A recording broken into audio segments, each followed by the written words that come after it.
اسرائیل کی جاریت بربریت آج بھی فلسطین کے اندر جاری رہی۔ جنین کے اوپر دھاوا بول کے وہاں پر 40 کے قریب فلسطینیوں کو غیر معمولی طریقے سے جو ہے زخمی کیا گیا ہے، پھر ان کو گرفتار کیا گیا ہے۔ ہم نے دیکھا کہ جنین اور مقبوضہ کیمپوں کے اوپر اسرائیل نے کارروائیاں کر کے جتنے بھی فلسطینی تھے، نہتے تھے، ان کو گرفتار کیا ہے۔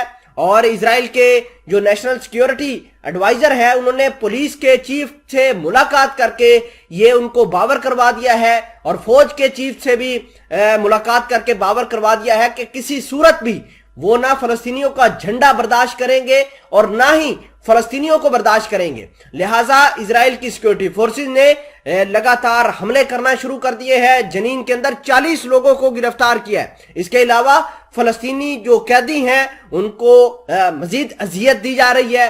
یہ اسرائیل کا ایک پینترا ہے اور پروپیگنڈا ہے جو وہ عرصہ دراز سے فلسطین کی جہاد کو، فلسطین کی جو ریزسٹنس کو کم کرنے کی کوشش کر رہا ہے، جو کہ کم نہیں بلکہ بڑھ رہی ہے۔ اس کے علاوہ اسرائیل کی سیکیورٹی فورسز کا دعویٰ بھی یہ ہے کہ فلسطینی جو لوگ ہیں یہ اسرائیل کی سیکیورٹی فورسز کے اوپر حملے کرنے میں ملوث ہے۔ آپ اندازہ کیجئے کہ 14 سال کا بچہ کیا حملے کرنے میں ملوث ہوگا۔ انہوں نے کل ایک 14 سالہ بچے المصطفیٰ کو شہید کر دیا تھا، اس کے سر میں گولیاں ماری تھیں، اور یہ بربریت آج پوری دنیا کے اوپر آیا ہے۔ لیکن افسوس کی بات یہ ہے کہ آج پوری دنیا اسرائیل کے ان جاریت، ظالمانہ اور بربریت کے حوالے سے خاموش ہے۔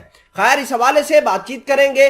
چھوٹی سی گزارش ہے کہ آپ ہمارا یوٹیوب چینل حسنات ٹی وی کو سبسکرائب کر کے پاس موجود گھنٹی کے نشان کو دبا لیں تاکہ لیٹسٹ نیوز آپ تک بر وقت پہنچتی رہے۔ دیکھیے کہ اسرائیل کی کوئی بھی گورنمنٹ ہو وہ فلسطین کے لیے اچھی نہیں ہے، اور لیکن یہ جو نیتن یاہو کی گورنمنٹ ہے اور اس کے اندر بہت سارے انتہا پسند شامل کیے گئے ہیں، تو اس کو کنڈیم تو سعودی عربیہ، متحدہ عرب امارات، امریکہ نے بھی ایون کیا، چائنا نے بھی ایون کیا، اور یونائٹڈ نیشن کی سیکیورٹی کونسل کے اندر ایک ریزولوشن پاس کی گئی کہ اسرائیل کو دبایا جائے کہ وہ اس طرح کے کام نہ کرے، فلسطینیوں کے اوپر جاریت بربریت نہ کرے۔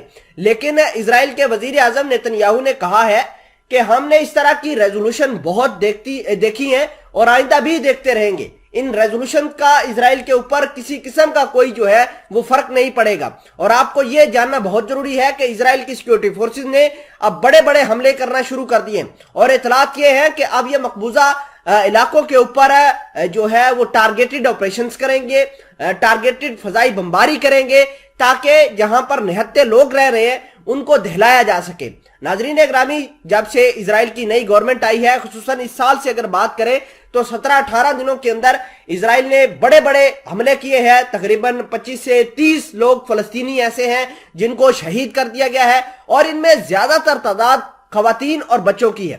اور اسرائیل کی چوکیوں کے اوپر اب فلسطینیوں نے دستی بمبوں سے، پیٹرول بمبوں سے حملے کرنا شروع کر دیے ہیں، اور ان کا برابر منہ توڑ جواب بھی دیا جا رہا ہے۔